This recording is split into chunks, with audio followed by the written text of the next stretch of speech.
Hello, this is Ryan here, and this is our content. Before we start, let me ask you some questions. Have you ever heard of house husband? Are you concerned about getting teased if you are one of the LGBTQs? Are you tired of being forced by others or living in others' expectations? Today, we are going to talk about Sustainable Development Goals number 5 that centers on promoting gender equality. It, it includes that achieving gender equality is a basic human right and a crucial foundation for peaceful, thriving, and sustainable. Here are some goals that SDG 5 is seeking. Number 1 is eliminating all forms of discrimination, violence, and harmful practices that limit women's rights and opportunities.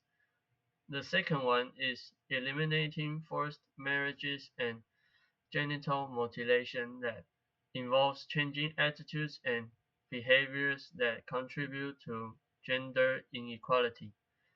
And the third one makes sure that female has full and effective participation and chances for leadership at all levels of decision making. Hi, I'm Jason. I always bring my water bottle with me so that I can reduce the waste from plastic bottled water. Let's begin with some common stereotypes in our lives. First, I want to talk about personality. In traditional societies, boys are expected to be brave, independent, and proactive, while girls are expected to be quiet, dependent, and passive. However, all kinds of personalities should be seen as normal and worthy of respect. None of them is right or wrong. For example, Malala Yousafzai, a Pakistani education activist, is considered a brave girl because she supports girls' rights to education, even though she was threatened by the Taliban. Another example is Jason Wu. When he was a boy, he was quiet and loved to play with Barbie dolls alone. After moving to Canada, which was a more liberal environment at that time, he discovered his passion and eventually became a famous fashion designer. To change these kinds of stereotypes, we can start with ourselves by teaching the next generation and passing on the right ideas. Secondly, let's talk about careers. In traditional societies, men are expected to take on physically demanding or technical jobs, such as police officers, drivers, or engineers, while women are expected to work in administrative or caregiving roles, such as nurses, secretaries, or teachers. However, career choices should be based on our interests and abilities, not our gender. For instance, Lisa Su, the president and CEO of AMD, is an outstanding computer scientist and electrical engineer. Another example is Boyan Vasilevsky, also known as Fang Bojie, who is a handsome teacher in NTUST. He strikes a balance between engaging group discussion works and boring textbooks in his global communication class, so that everyone in his class can enjoy course without too much pressure. To change these kinds of stereotypes, we should not only make rules, but also enforce them strictly in order to challenge and reshape public. Let's return to our sweet home, where we truly live every day. In many Asian families, men go out to earn money while women stay at home to manage the house, cleaning, cooking, and caring for children without any pay. At first glance, this clear division seems to make life simple. Each person knows their role and tasks get done on time. But over time it can feel unfair. When household work has no monetary value, the person who earns the money may start to see the stay-at-home partner as lazy. This gap can grow into deeper problem. Trust and respect may weaken, and equal partnership is hard to achieve.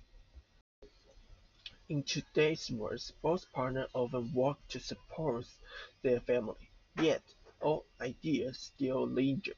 Many people expect women to handle all the housework. This expectation puts extra pressure on women and rewards only one partner's effort. Clearly, it is unfair. How could we solve the problem? How could we change these situations? To change this, we can start by sharing chores equally. That means redistributing the housework, and take open about who does what and teach the next generation that everyone's contributions, paid or unpaid, doesn't matter. Hello, I'm Shika. Now we are going to talk about women and political rights. In some countries, for men, they own complete authorities and political rights, like region, voting rights, and also legislative participation. But guess what? In these countries, there is no chance for women, even though they are also human beings. Because of their gender, they are women. It's unfair, right? Let me give you some examples.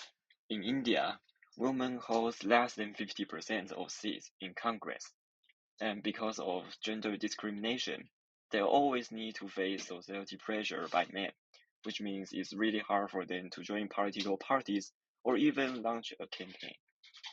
Now let's talk about Nigeria. About 60% of elected officials were women in 2019 elections. They also have tried to propel gender equality policies, but unfortunately, they always end up rejections. So how can we break through this phenomenon? Well, the first important thing is we need to create safe environments for women in politics, which means they will become more willing to join political parties and campaigns. And the second thing is propel anti-discrimination laws to end gender discrimination. Now we can take some simple steps, like launch a protest, keep tracking on gender political news, and the very easy way is to lay out your idea through internet to let everyone know your perspective of gender politics. At the end of this presentation, we need to remind you that we are all humans. No one has greater power than others. And here is the job list about this presentation. Thanks for your listening.